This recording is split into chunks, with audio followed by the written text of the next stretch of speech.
Bueno amigos, ¿cómo hacer 7:16 minutos? ¿Cómo hacer para que el salario... ¿Qué me decía Freddy? Disculpa.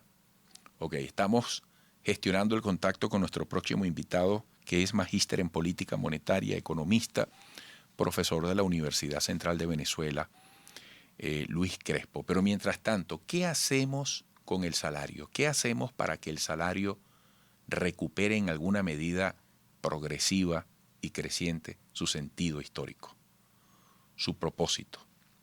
Porque al desvanecerse el salario, se desvanece, lo he dicho siempre, ese cheque que anualmente a usted les corresponde para el periodo de vacaciones, se desvanece eso que llaman utilidades, eso que llaman prestaciones, el sentido del trabajo. ¿Qué hacemos ante la hiperinflación que está en su cuarto año consecutivo?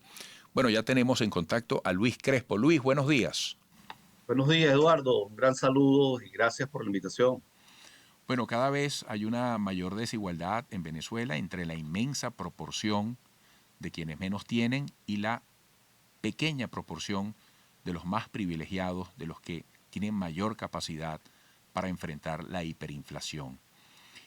¿Estamos perdidos, te pregunto, Luis, estamos extraviados en la posibilidad de que eso sea posible para los venezolanos cuando estamos en los últimos lugares de las estadísticas, en el PIB, en la pobreza, en las estadísticas de la región, en esta parte del mundo?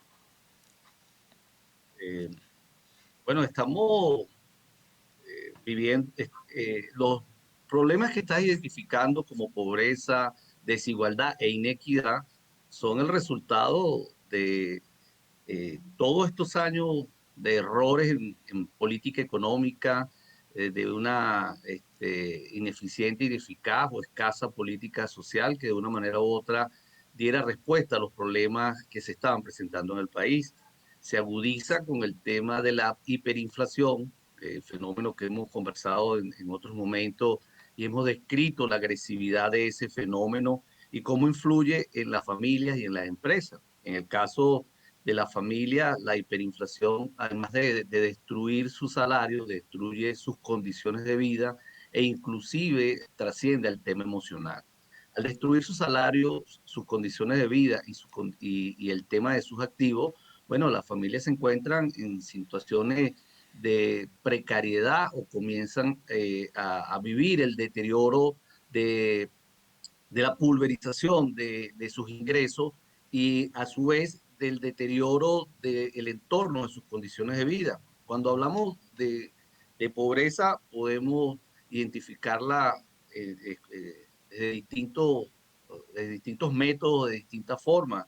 Puede ser la pobreza por la vía del ingreso, la pobreza por la vía del consumo, la pobreza crónica o la pobreza en términos estructurales. Existen diferentes tipos de pobreza. Con base a la metodología se puede identificar y ver el origen de la misma.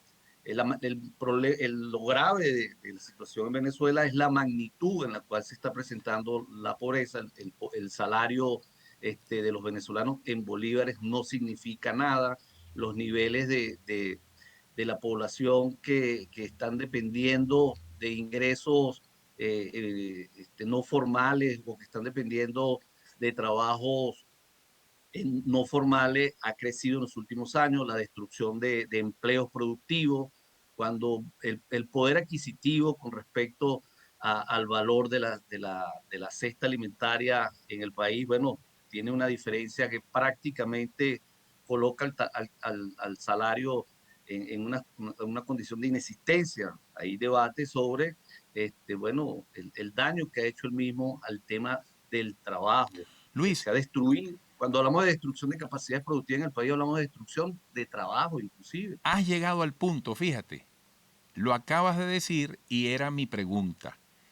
¿Qué relación hay entre el hecho de que se diga que hoy puede ser más económico traer las cosas desde afuera que producirlas aquí con nuestros trabajadores venezolanos y este nivel de depauperación que tiene el salario? Porque incluso ayer en las redes sociales se informaba de una reunión del Ministerio de Comercio con los sectores de los bodegones. A mucha gente hasta le pareció un chiste, ¿no? Había gente que creía que era un cuento de humor negro. Háblame de eso. Ya, en los últimos años hemos visto que la actividad que más se ha dinamizado en el país ha sido la actividad comercial. Este, las, las condiciones que se generaron al liberar el tipo de cambio, hacer algunas acciones de secciones tributarias y facilitar las importaciones, bueno, permitieron que por la vía de las importaciones se pudiera cubrir niveles de desabastecimiento y de escasez que existían en el país. Un sector que se favoreció con el tema de la dolarización transaccional, desigual y de facto. Esos elementos favorecieron el crecimiento de ese sector que ha dado respuesta al tema de la escasez y del tema del desabastecimiento, pero eso inmerso dentro de graves problemas que atraviesa la sociedad venezolana.